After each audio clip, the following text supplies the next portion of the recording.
Hi hello అందరికీ నమస్తే. ఈరోజు వీడియోలో ఒక మంచి ఎండు ఖర్జూరాల హల్వా తయారు చేసే విధానం చూపిస్తున్నానండి. ఈ వీడియోలో ముందుగా ఒక కప్పు ఖర్జూరాలను తీసుకొని బాగా వేయించుకోవాలి. మొత్తం అన్నీ బాగా ఏగేలాగా వేయించుకోవాలి.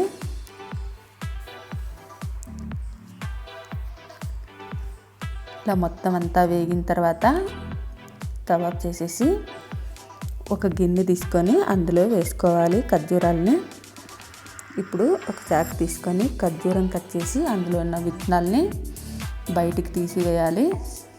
వేడిగా ఉన్నట్లే కట్ చేసి తీయాలండి విత్తనాలు, లేదంటే చల్లారిన తర్వాత చాలా కష్టం అవుతుందన్నమాట విత్తనాలు తీయడానికి. ఇలా మొత్తం అన్ని విత్తనాలు తీసేసిన తర్వాత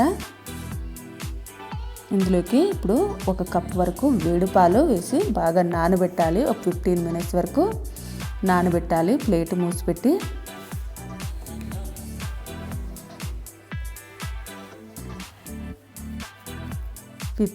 అయిన తర్వాత బాగా నానిన తర్వాత ఒక మిక్సీ జార్ తీసుకొని మిక్సీ జార్లో వేసుకొని మెత్తని పేస్ట్ లాగా మిక్సీ పట్టుకోవాలి.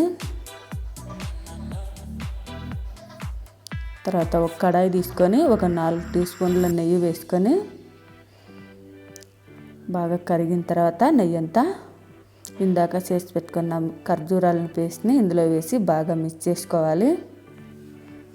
మంటని మీడియం ఫ్లేమ్లో పెట్టుకొని కలుపుకోవాలి, లేదంటే అడుగంటుతుంది. ఇలా మొత్తం అంతా కలిపేసుకున్న తర్వాత ఇందులో ఉన్న వాటర్ మొత్తం పోవాలండి, అంతవరకు కలుపుతూనే ఉండాలి. అర్ధ కప్ షుగర్ వేసుకోవాలి స్వీట్నెస్ కోసం. తర్వాత కాజు పౌడర్ అర్ధ కప్ వేసుకోవాలి. యాలక్కల పొడి 1/4 teaspoon వేసుకోవాలి. ఇవన్నీ వేసిన తర్వాత బాగా మిక్స్ చేసుకోవాలి. అంతేనండి, ఎండు ఖర్జూరాల హల్వా రెడీ అయినట్లే. ఈ వీడియో కనుక మీకు నచ్చినట్లయితే ప్లీజ్ సబ్స్క్రైబ్ చేసుకోండి, లైక్ చేయండి, షేర్ చేయండి.